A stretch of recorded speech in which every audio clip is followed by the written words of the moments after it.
May mga taong lampas na sa 50 anyos, ngunit nagigipit pa rin sa pera. Nagrereklamo sila tungkol sa kakulangan ng kita. Ngunit alam ko hindi ang kita ang problema, ang ugali. Isa sa pinakanakasisindak na katotohanan sa buhay ay, ang kahirapan ay isang pagpili, hindi ito sinasadyang pagpili. Ito ay ang akumulasyon ng mga di sinasadyang ugali. Araw-araw, unti-unti nilang inuulit ang mga gawaing nagpapahirap sa kanila. At pagsapit ng 60 o 70, nagtataka sila kung bakit sila napag-iwanan. Nabuhay ako ng 99 na taon. Nakita ko ang napakaraming matatalinong tao na nasira dahil sa ilang hangal na gawi. Hindi ito usapin ng IQ. Hindi rin ito usapin ng pinag-aralan. Ito ay resulta lamang ng pag-uulit ng maling pag-uugali sa loob ng mga dekada. Ngayon, pag-uusapan ko ang 5 ugaling iyon. Ang mga ito ay tahimik na lason. Hindi ka nito agad papatayin, ngunit siguradong sisirain nito ang iyong kinabukasan. Noong bata pa ako, nagpatakbo ako ng isang law firm sa California. Doon, nakita ko ang hindi mabilang na kalalakihang nasa edad mga abogado, doktor, negosyante. Oo, lahat sila ay tila matagumpay, ngunit sila ay walang laman sa loob. Naaalala ko ang isang abogado, 55 taong gulang. Mahusay ang isip, kahanga-hanga ang resume, ngunit ang kanyang account ay laging butas. Bakit? Ginagasta niya agad ang lahat ng kinikita niya. Mga luxury car, mga bakasyon sa balesin, golf tuwing katapusan ng linggo. Masyado siyang abala sa pag-arte ng tagumpay, kaya nakalimutan niyang buuin ang tagumpay. Sa edad na 60, inatake siya sa puso, at doon niya natanto. Sa sandaling tumigil siya sa pagtatrabaho, guguho ang lahat. Kinuha ang kanyang sasakyan, ipinagbenta ang bahay, at nadurog ang kanyang dangal. Hindi lang siya, hindi mabilang na tao ang sumusunod sa parehong landas.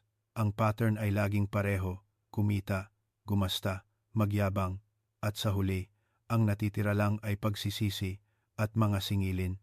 Noong bata pa ako rin ay naging hangal.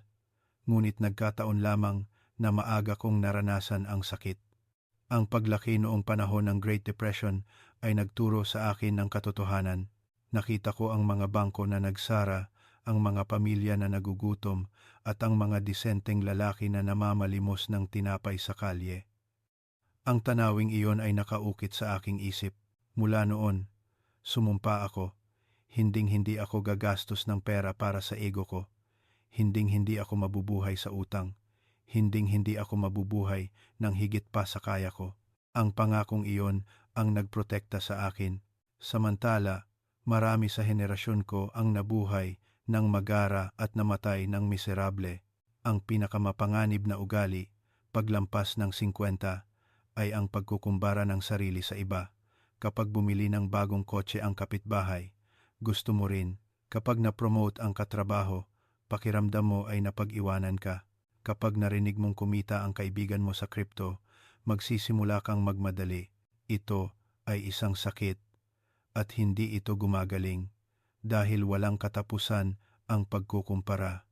Gaano man kalaki ang kikitain mo, laging may mas mataas. Gaano man karami ang tagumpay mo, laging may mas matagumpay. Sa sandaling sumali ka sa kompetisyon na ito, talo ka na. Tinawag ko ang inggit bilang pinakahangal sa 7 nakamamatay na kasalanan. Bakit? Dahil ito lang ang kasalanan na walang anumang kasiyahan. Kung gluttony, katakawan, may kaligayahan sa pagkain. Kung lust, kalibugan, may pleasure sa paggastos.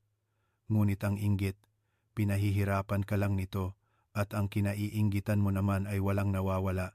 Ang isang 50 taong gulang na lalaki na hindi makatulog dahil sa inggit sa yacht ng kapitbahay, wala nang mas nakalulungkot na tanawin kaysa roon. Ninanakaw ng inggit ang pera. Literal na ninanakaw nito. May kilala akong investor. Matatag siyang nagtatayo ng kanyang portfolio. Isang matatag na return na 7% bawat taon. Nakababagot, pero sigurado, ngunit isang araw, Narinig niya ang kanyang kaibigan sa golf na kumita ng malaki sa cryptocurrency. Triple daw ang yaman sa isang gabi. Hindi niya kinaya. Pakiramdam niya ay siya lang ang napag-iwanan at bigla, itinapon niya ang halos lahat ng naipon niya sa crypto. Pagkaraan ng 3 buwan, bumagsak ang market. Kalahati ang nawala sa kanyang yaman. Nawalan din ng pera ang kanyang kaibigan, ngunit bata pa sila at may panahon. Ngunit siya ay 68. Wala siyang oras upang bumawi. Hindi siya natalo ng market. Natalo siya ng kanyang sariling inggit. Ito ang katotohanan. Paglampas ng 50, huwag kang sumali sa laro ng iba. Protektahan mo ang sarili mong laro. Balewalain mo kung bumili ng luxury car ang kapitbahay. Batiin mo kung may vacation home ang katrabaho. Pumalakpak ka kung kumita ang kaibigan mo sa investment at tahimik kang maglakad sa sarili mong landas. Kinukuha ng pagkukumpara ang kapayapaan ng isip at ang kapayapaan ng isip ang tunay na kayamanan. Kung may pera ka, ngunit balisa ang isip mo, mahirap ka. Kung kakaunti ang pera mo, ngunit mahinahon ang isip mo, mayaman ka. Naging partner kami ni Warren Buffett sa loob ng mahigit 50 taon. Sa panahong iyon, ni minsan ay hindi ko ininggit ang kanyang kayamanan dahil alam ko ang kayamanan niya ay kanya at ang kayamanan ko ay sa akin. Bawat isa ay may sariling landas. Bawat isa ay may sariling bilis. Sa sandaling tangkain mong lakaran ang landas ng iba, mawawala sa iyo ang sarili mong landas. Ito ang unang ugaling nagpapahirap. Itapon mo ito ngayon. Tigilan mo na ang pag-iisip sa kapitbahay. Tigilan mo na ang pag-aalala sa katrabaho. Tigilan mo na ang panonood sa CNBC o mga vlogger na nagpapakita ng yaman. Sa sandaling huminto ka sa pag-inom ng lason ng pagkukumpara, malaya ka na. May mga taong lampas na sa 50 anyos, ngunit nabubuhay pa rin sa utang. Ito ay pagsasagawa ng pagpapatiwakal sa pananalapi. Ang utang ay kasangkapan ng kabataan. Mayroon pa itong kabuluhan sa 20s at 30s dahil may oras ka. Kung magkamali ka, makakabawi ka. Ngunit sa 50s, ang oras ay kaaway. Dumarami ang utang dahil sa compound interest. At ang kita mo, maaga o huli, ay magsisimulang bumaba. Napakaraming tao ang hindi nakakaintindi sa simpleng arithmetic na ito. Natuto ako noong Great Depression. Noon, bumili ang mga tao ng bahay sa utang, kotse sa utang, at namuhay sa utang. Walang problema noong boom ng ekonomiya. Ngunit sa sandaling humupa ang tubig, gumuho ang lahat. Ang mga taong may utang ang unang nasira. Ang mga walang utang, kahit nahihirapan, ay nabuhay. Ang araling iyon ay hindi ko kailanman nakalimutan. Nang itayo namin ang Berkshire, nagpasya kami ni Warren, hindi kami gagamit ng leverage, utang. Pwede naming mapabilis ang paglago gamit ang utang, ngunit hindi namin ginawa. Dahil alam namin, ang utang ay maginhawa sa araw na maaraw, ngunit nakamamatay sa araw ng bagyo. Ang isang taong lampas sa 50 na may mortgage, car loan, at credit card debt ay baliw dahil hindi ka na bata. Maaari kang magkasakit, maaari kang ma-retrench, maaari kang bumagsak sa market.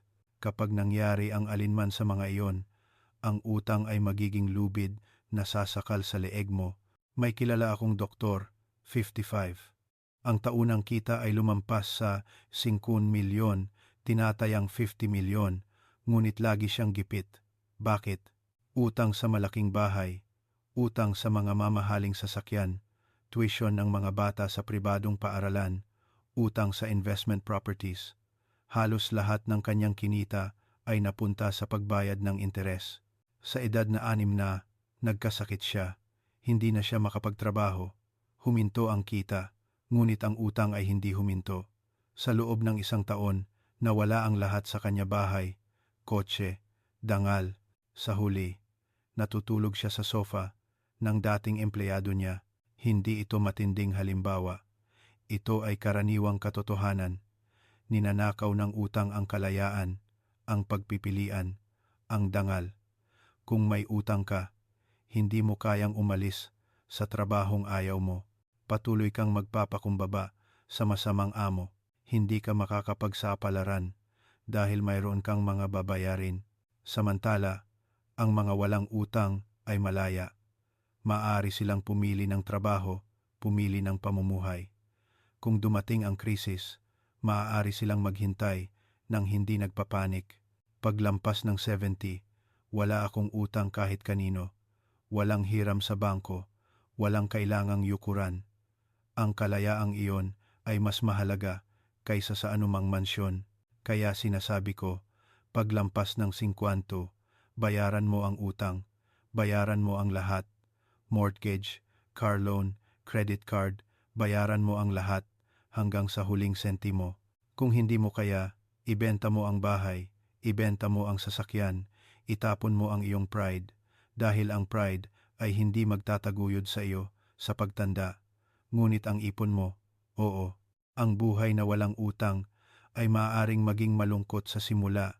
Maliit na bahay, payak na sasakyan, simpleng bakasyon, ngunit makakatulog ka ng mahimbing sa gabi, gigising ka sa umaga ng walang takot at mapapanatili mo ang dangal mo sa pagtanda.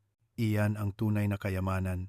Ang tahimik na taong nasa kalagitnaan ng klase na nakatira sa maliit na bahay ay mas mayaman kaysa sa balisang mayaman na nakatira sa mansyong binili sa utang.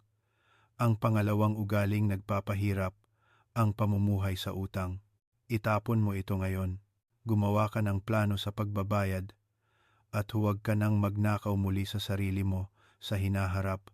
May mga taong lampas na sa 50 anyos ngunit nagsasagawa pa rin ng impulsive na paggastos. Ito ay kilos ng bata. Sa kabataan, pinahihintulutan ito. Kung magkamali ka, makakabawi ka.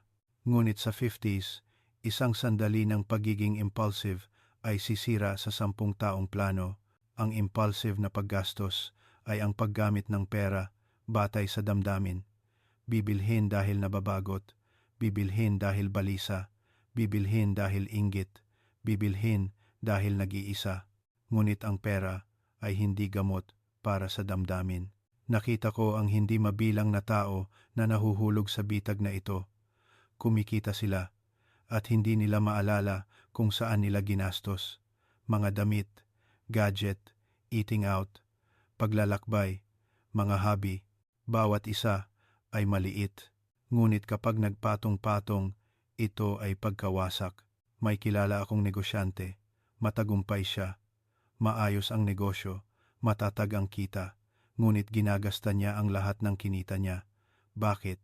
Mahilig siyang mamili, bagong relo, bagong suit, bagong kotse, palagi siyang may binibili. Sa edad na 55, ibinenta niya ang negosyo. Nakakuha siya ng 10 milyon, tinatayang 500 milyon. Ito ay isang beses na pagkakataon sa buhay. Ngunit pagkaraan ng 3 taon, halos wala nang natira. Malaking bahay, luxury car, paglalakbay sa mundo, pagpapahiram sa mga kaibigan.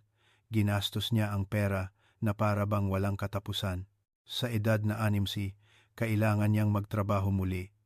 Sa pagkakataong ito, sa ilalim ng dating empleyado niya, hindi siya natalo ng market. Natalo siya ng kanyang sariling impulse. Isang rule lang ang sapat upang itigil ang impulsive na paggastos. Maghintay ng 24 na oras. Kapag may gusto kang bilhin, maghintay ka ng 24 na oras. Kung gusto mo pa rin, tanungin mo, kailangan ko ba talaga ito? Gagamitin ko ba ito pagkaraan ng 1 taon? Malulungkot ba ako kung wala ito? Sa karamihan ng mga kaso, ang sagot ay hindi. Sinunod ko ang ugaling ito sa buong buhay ko. Naghintay ako bago bumili ng anuman. At natanto ko, kapag mas naghihintay ka, mas nawawala ang kagustuhang bumili. Ang impulse ay pansamantala, ngunit ang pagsisisi ay panghabang buhay. Paglampas ng 50, magkaroon ka ng dahilan sa paggastos ng pera. Gumastos ka gamit ang isip, hindi damdamin.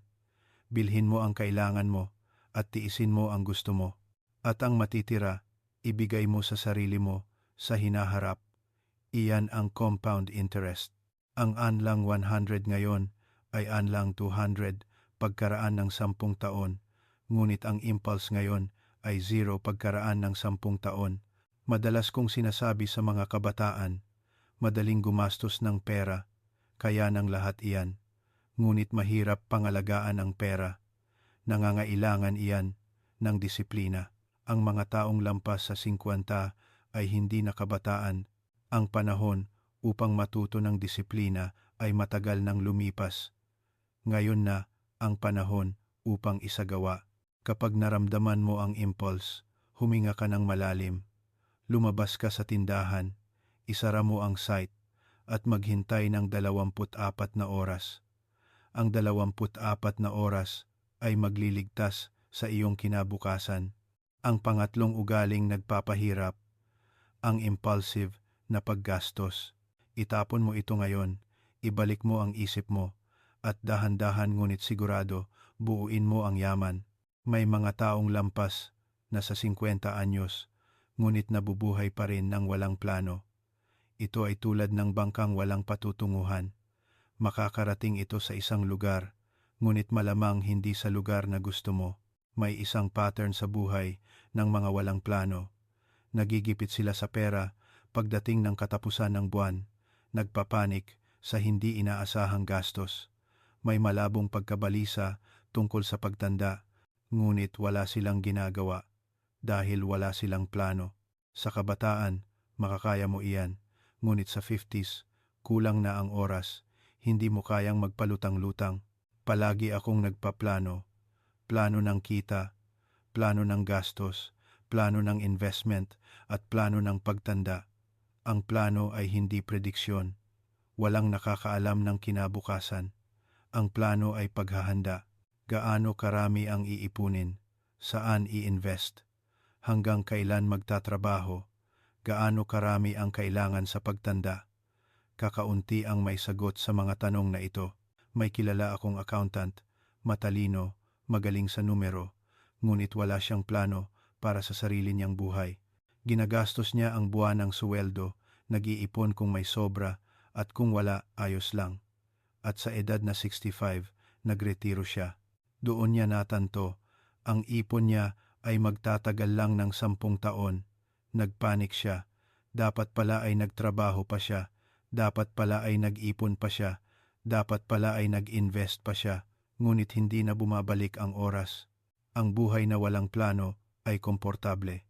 Hindi mo kailangang mag-isip. Hindi mo kailangang mag-alala. Masisiyahan ka sa kasalukuyan. Ngunit paglampas ng 50, ang comfort na iyan ay ilusyon. Unti-unting lumalapit ang pagkabalisa. Hindi mahirap gumawa ng plano. Ang kailangan lang ay papel, panulat, at ilang oras. Una, alamin ang kasalukuyang sitwasyon. Magkano ang hawak mo? Magkano ang utang mo? Magkano ang ginagastos mo buwan-buwan? Pangalawa, magtakda ng layunin. Sa anong edad gusto mong magretiro? Paano mo gustong mamuhay pagkatapos magretiro? Magkano ang kailangan mo para doon? Pangatlo, gumuhit ng landas. Magkano ang iipunin mo buwan-buwan? Saan i-invest? Ano ang babawasan? Iyan lang. Walang magic. Arithmetic lang. Ngunit napakaraming tao ang hindi gumagawa ng arithmetic na ito. Nabubuhay sila sa pag-asa. Naniniwala silang bahala na. Ngunit ang pag-asa ay hindi strategy. Sa Berkshire, plinano namin ang lahat. Nagdesisyon kami sa pagtingin sa 10 taon, 10 taon, 20 taon sa hinaharap. Hindi laging tama ang plano, ngunit dahil may plano, nakakapagbago kami ng direksyon.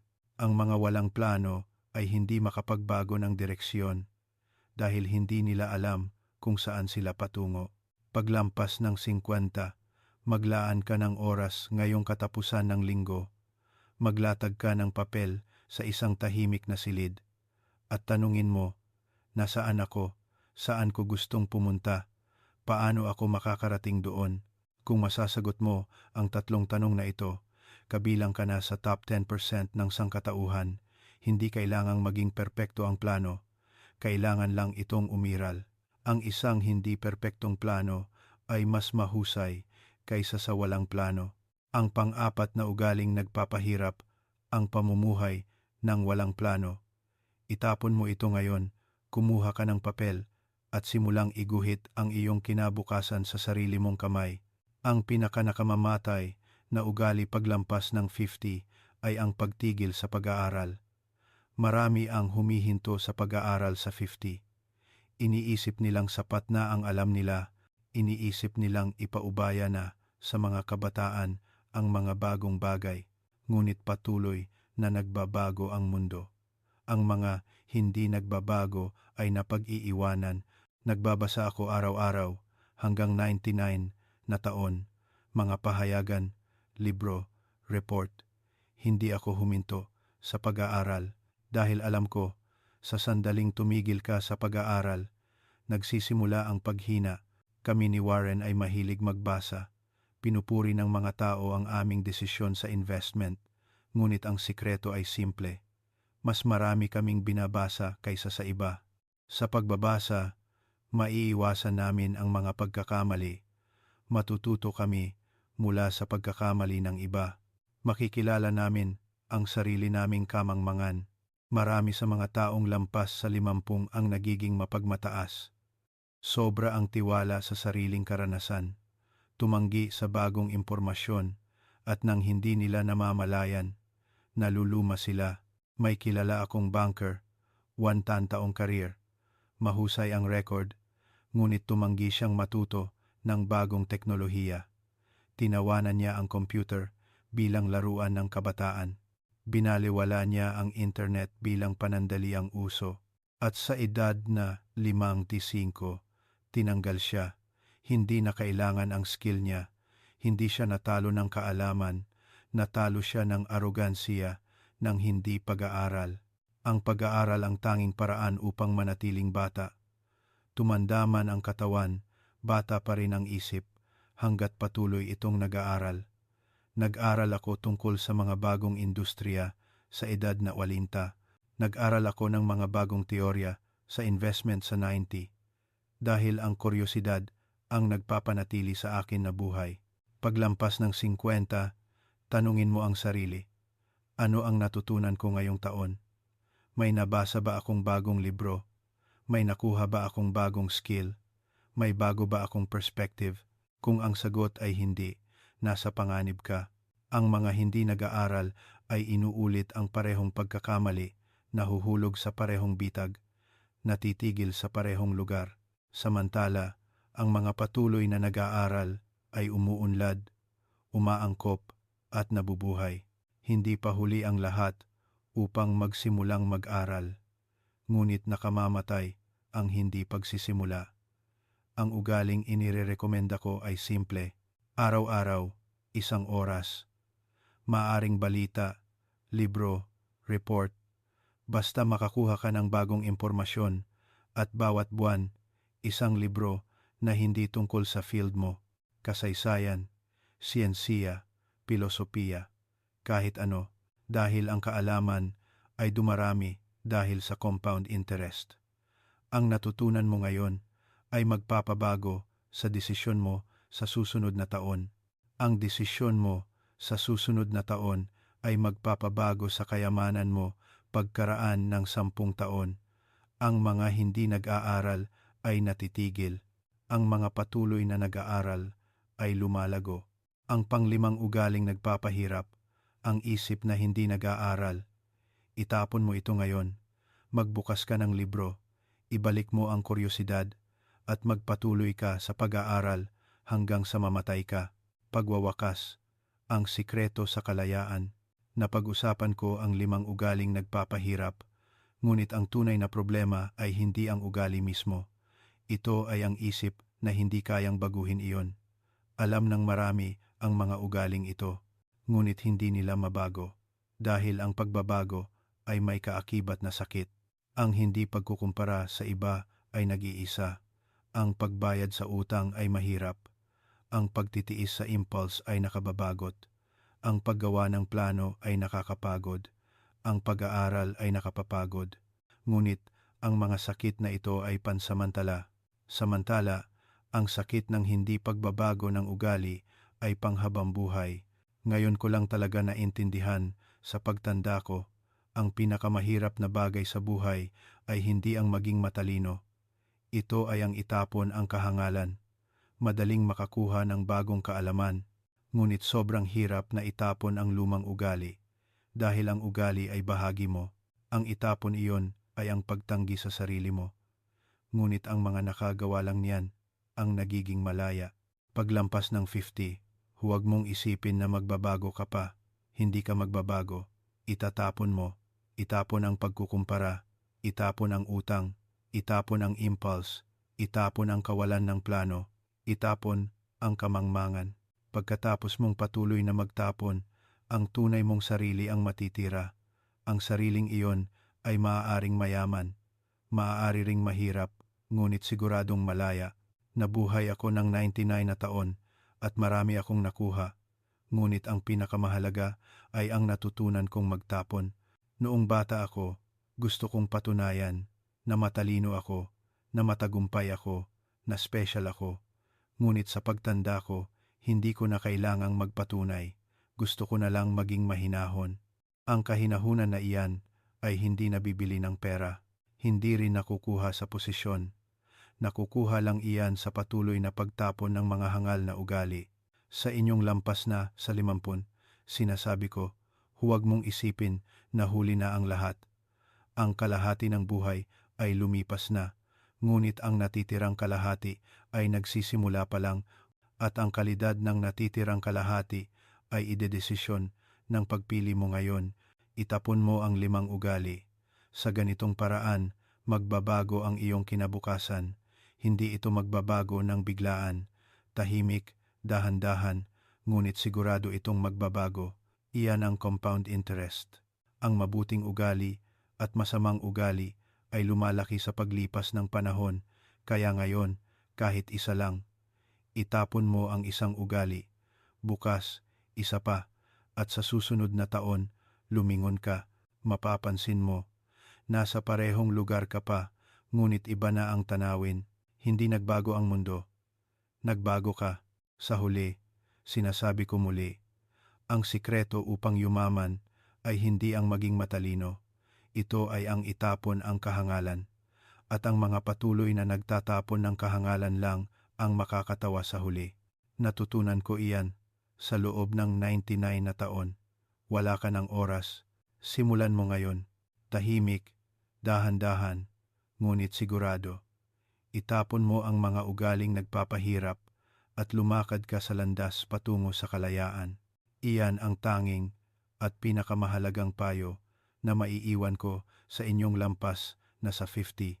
Itapon mo at magpatuloy ka sa paglakad. Ang patutunguhan ay hindi ang maging mayaman. Ito ay ang maging mahinahon at ang kahinahunan na iyan ang tunay na kayamanan.